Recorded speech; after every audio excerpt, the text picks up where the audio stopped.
From Hollywood, it's time now for... Johnny Dollar. Mr. Dollar. Well, this is Jed Bramler. Oh, hiya, Constable. Reckon I got the wrong number. I was calling the Shady Lane Cafe. Now, you've got it. I'm sitting right here at the counter.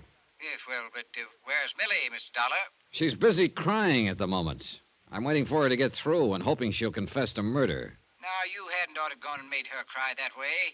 Millie is a fine girl. That's the trouble with this whole case. According to you, everybody in this township is fine people, all of them. Ellen Bates was a fine woman, too, and now she's dead. And one of these fine people killed her. I'm going to find out which one, Mr. Bramler, and I'm going to tag him for it. With your help or without it.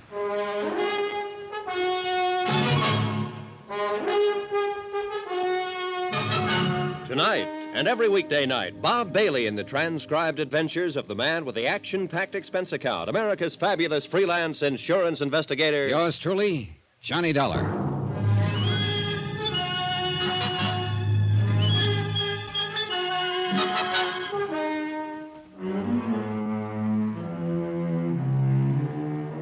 From Special Investigator Johnny Dollar, location Shady Lane, Vermont.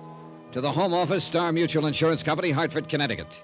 Assignment, the Shady Lane matter. Expense account continued. Item 7, $1.40, one pot roast special at the Shady Lane Cafe, while waitress Millie Wells dried her tears and repaired her face. I thought over what she'd said, what I'd taken for a confession, and tried to fit it in with the other facts in the case. What few facts there were. A young farm wife, a semi-invalid named Ellen Bates, had been shot to death while sitting at the front window of her house. The weapon was an old-fashioned squirrel rifle, a type of gun owned by half the people in the township. Ellen Bates had no known enemies. Her husband, beneficiary of a $10,000 insurance policy on his wife's life, had been accused by a spiteful neighbor of carrying on with pretty waitress Millie Wells. It's a lie, Mr. Dollar.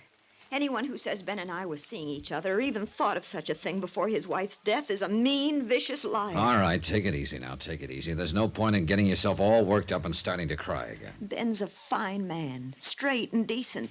And it makes me boil to have some low, sneaking gossip try to smear his reputation without reason. It reflects on your reputation a little, too, Millie. I don't care about me.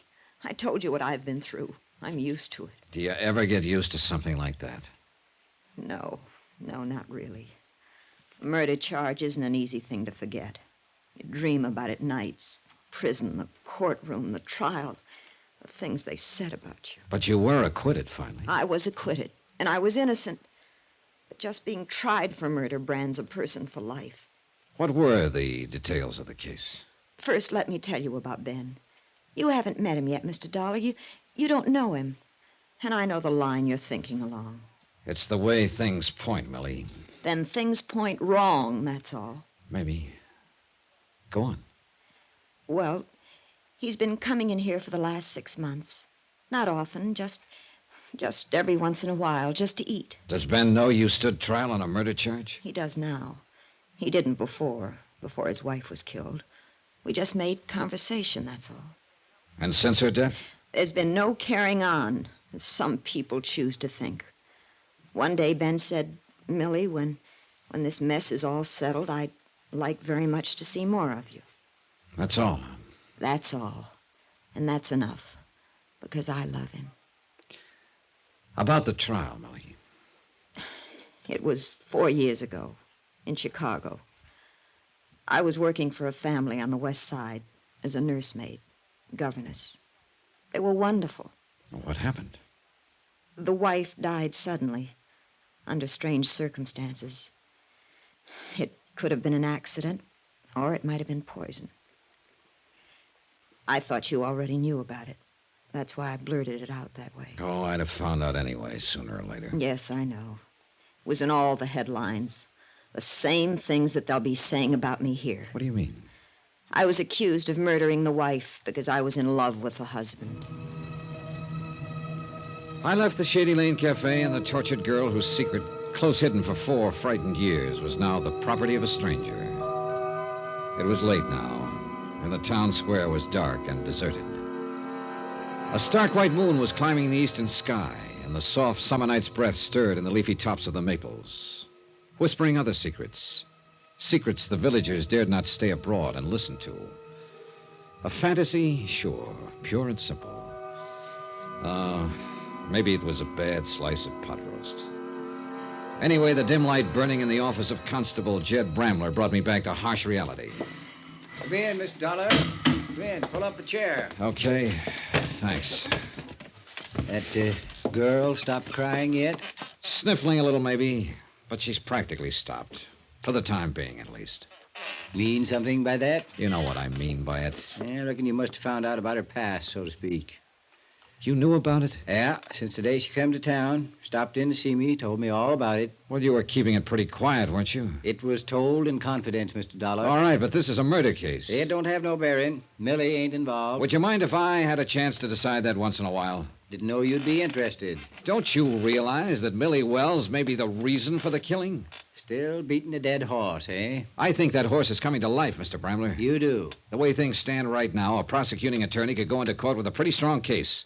The charge, first-degree murder. Accused, your friend Ben Bates. You ain't met Ben yet, Mr. Dollar. No, I haven't met him, but the facts add up. It's an old story. Yeah, it's a downright classic. An invalid wife, a pretty girl, a rundown farm that doesn't look as though it's made a profit in years. A $10,000 life insurance policy dangling like a carrot. Yeah, fact is, it's even worse a picture if you're a mind to look at it that way. How? That farm of Ben's ain't only run down, it's mortgaged to the hilt. Oh. Ben needed money for Ellen's operations. She'd had 3 in the last year and a half. He tried every way he knew how to, but the banks wouldn't touch it. Well, in that case... Martin Preeny, his next-door neighbor, come through and helped him out. $7,500. Is the farm worth that much? Nope. Wouldn't bring $4,500 if it was sold tomorrow. That's what I mean. Ben feels pretty obligated. And the $10,000 from that policy on his wife would have taken the pressure off all the way around. Plus, leave him free to marry Millie Wells. All right. I know it adds up that way. I've been studying over this thing for a month now, trying to figure out some other way of explaining it, hoping that somebody would show their hand. Yes, make a move of some kind. And nothing's happened, huh? No. Whoever done it is just sitting tight, waiting. Might be a good thing that you come along. Might jar things loose a little. Yeah. Well, whether I'm right or wrong, one thing we've got to jar loose is that gun. That's a fact, all right. Can't make much of a case against nobody without that gun. You said nearly everybody in the township owned one of those old-fashioned squirrel rifles, the type Ellen was killed with. That's right. Well, what about her husband? Does Ben own one? Nope. Nothing but a shotgun. Yes, I saw it when we were out there this afternoon hanging over the mantel. But at the same time, I noticed something else. What do you mean? That shotgun was resting on a pair of hooks set into the bricks above the fireplace. But the hooks hadn't been put there for that particular gun. Now, they were too far apart. What are you getting at, Mr. Dollar? I think those hooks would fit a squirrel rifle just fine. Ben ain't one to lie. He told me he didn't have a rifle. But that's something else I've been studying about. What do you mean? I kind of half remember seeing a squirrel gun hanging over that mantel in years gone by.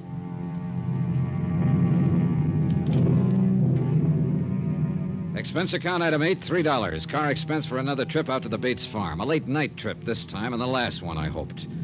Constable Bramler had suggested that my being in the case might help stir things up. Good, I was all for it. And not just stir things up, but wind them up. Tonight, maybe, if we caught Ben Bates at home. Lights on inside. Yeah, he must be here someplace. Oh, evening, Jed. Ben, like you to meet Mr. Johnny Dollar. Mr. Dollar. Hi, Ben. You fellas are out late. Little, I reckon. Mind if we come inside, Ben? Oh, sure. Sorry, Jed, I didn't think. Well, let's go on back through to the kitchen. That's about the only room I use since... Well, anymore, I mean. Set yourselves down there at the table. I'll get us some lemonade if there's any ice left. Oh, a lemonade lift would suit me fine. Don't go to no trouble for us, Ben. No trouble at all. Got it already made. Just have to chip a little ice into it. I reckon you'll kind of have to bear with me.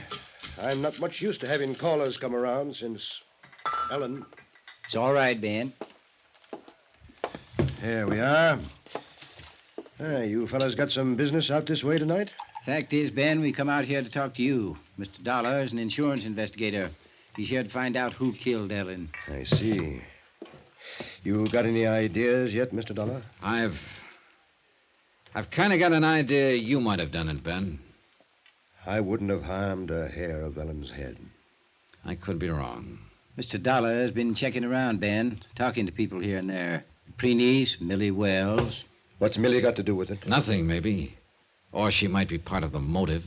I didn't even make her acquaintance, hardly, before the last week or two. What about Mrs. Preeny? You've known her longer, haven't you? Yes, she was a good friend of Ellen's. Why? She thinks you killed your wife. She wrote an anonymous letter about it to the insurance The company. woman's crazy. I knew she never liked me for some reason, but I sure wouldn't figure her to go that far. Ben, whatever happened to that squirrel rifle you had around the house? Why, the week before Ellen died, somebody... Yes, Ben? No, I didn't lie to you, Jed, not actually. When I told you I didn't have a rifle like that, I didn't. Not then. And you didn't ask me if I had one. What happened to the rifle? Well, it was stolen the week before Ellen was killed. I haven't seen it since. Mm-hmm. No, that's the truth, Mr. Dollar. You didn't report it being stolen? Ellen asked me not to. She figured she knew who took it, and she wanted to give them a chance to make good. You know how she was. But after she'd been shot by that same kind of rifle, you still didn't report it. Report afterward that the gun had been took before? Who might have taken it, Ben? I've tried to think. Wasn't nobody came here that week except Mrs. Preeny and Grody Hawkins. Brody Hawkins. That's the hired hand we met here this afternoon, Mr. Dollar. Yeah, I know. The one who was a dead shot with a gun. No. Grody wouldn't kill nobody. He's a little touched, maybe, but he's good-hearted and gentle. Is he another one of your pets, Constable? Don't you care whether the killer is identified? Kind of a funny question to ask a murder victim's uncle. Uncle? Mr. Bramler, was Ellen Bates your niece? She was. I didn't think to mention it, Mr. Dollar. Just figured you knew, I guess.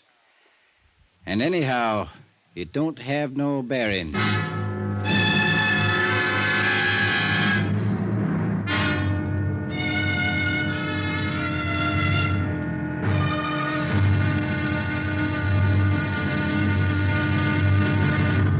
Now, here's our star to tell you about tomorrow's intriguing episode of this week's story. Tomorrow, a slow net tightens and the fish turn frantic, and one of them, at least, is armed and dangerous, as deadly as a shark.